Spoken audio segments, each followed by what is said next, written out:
आज ही Doubtnut app download करें। Doubtnut पर होगा अब आपके सभी मैथ्स, केमिस्ट्री, फिजिक्स और बायोलॉजी डाउट्स का सफाया। बस अपने क्वेश्चन की फोटो खींचो, उसे क्रॉप करो और तुरंत वीडियो सोल्यूशन पाओ।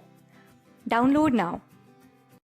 यहाँ पर हमारे पास एक fill in the blanks type का क्वेश्चन दिया हुआ है जिसमें कि हमें एक स्टेटमेंट दे रखा है जिसे हमें कंप्लीट करना है। तो जो स्टेटमेंट दिया हुआ है वो क्या है कि 1 molar solution of NaCl has dash osmotic pressure than 1 molar solution of urea.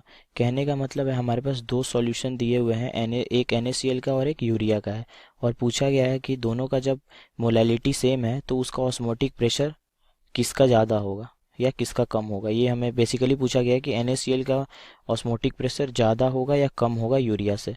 ठीक है, तो सबसे पहले मैं यहाँ पे बताना चाहूँगा कि मान लेता हूँ कि NaCl का जो सॉल्यूशन है उसमें हमें क्या दे, NaCl का सॉल्यूशन का ऑस्मोटिक प्रेशर लिखना चाहें तो ये क्या हो जाएगा, ये हमारे पास हो जाएगा CRT/I।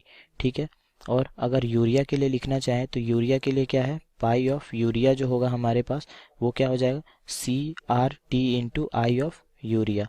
ये I ऑफ NaCl है और ये I ऑफ यूरिया है। तो हम यहाँ पे देख सकते हैं चूंकि कंसंट्रेशन दोनों का सेम है और R और T भी दोनों का सेम ही रहेगा, तो हमें बस बेसिकली चेक करना है कि किसका, मतलब हम यहाँ पे देख सकते हैं कि ऑस्मोटिक प्रेशर जो है वो बेसिकली डिपेंड कर रहा है वेंट ऑफ फैक्टर पे। तो जिसका वेंट ऑफ फैक्टर ज़्यादा होगा उसका ऑस्मोटिक प्रेशर भी ज़्यादा होगा। तो अगर आई हायर है तो उसका ऑस्मोटिक प्रेशर जो होगा वो भी हायर होगा। तो हमें बेसिकली चेक कर लेना है कि आई किसका ज़्यादा है। तो आई अगर हम NaCl के लिए देखना चाहें तो NaCl जो होता है वो क्या होता है, वो कुछ एक स्ट्रॉन्ग इलेक्ट्रोलाइट है, तो वो इस फॉर्म में टूट जाता है Na++Cl- में, ये सॉल्यूशन में इस फॉर्म में हो जाता है। तो यहाँ पे अगर 1 होगा इनिशियल मोल्स तो कुछ समय के बाद ये 0 हो जाएगा, ये 1 मोल, ये 1 मोल बनेगा।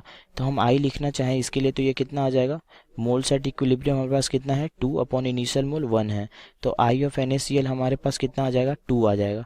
ठीक है, तो हम यहाँ से देख सकते हैं हमारे पास आई ऑफ NaCl जो आया है वो 2 आया है। ठीक है, लेकिन अगर हम आई ऑफ यूरिया की बात करें तो यूरिया क्या है, यूरिया एक नॉन इलेक्ट्रोलाइट है। तो यूरिया अगर नॉन इलेक्ट्रोलाइट है तो नॉन इलेक्ट्रोलाइट जो होता है वो सॉल्यूशन में जाके ना ही एसोसिएट करता है ना ही डिसोसिएट करता है। तो इस कारण से सॉल्यूशन में वो इनिशियल अगर 1 मोल था तो बाद में भी वो 1 मोल ही रह जाएगा। तो वेंट ऑफ फैक्टर जो इसके लिए होगा वो क्या हो जाएगा, 1 हो जाएगा। तो हम देख सकते हैं कि NaCl का वेंट ऑफ फैक्टर ज़्यादा है देन यूरिया। तो मैं यहाँ से लिख सकता हूँ कि i of NaCl is greater than i of urea, therefore osmotic pressure NaCl जो होगा उसका ज़्यादा होगा than osmotic pressure of urea. तो हमारा आंसर क्या होगा, हमारे पास आंसर में आएगा 1 molar solution of NaCl has more osmotic pressure than 1 molar solution of urea. ये हमारा आंसर होगा। ठीक है, थैंक यू।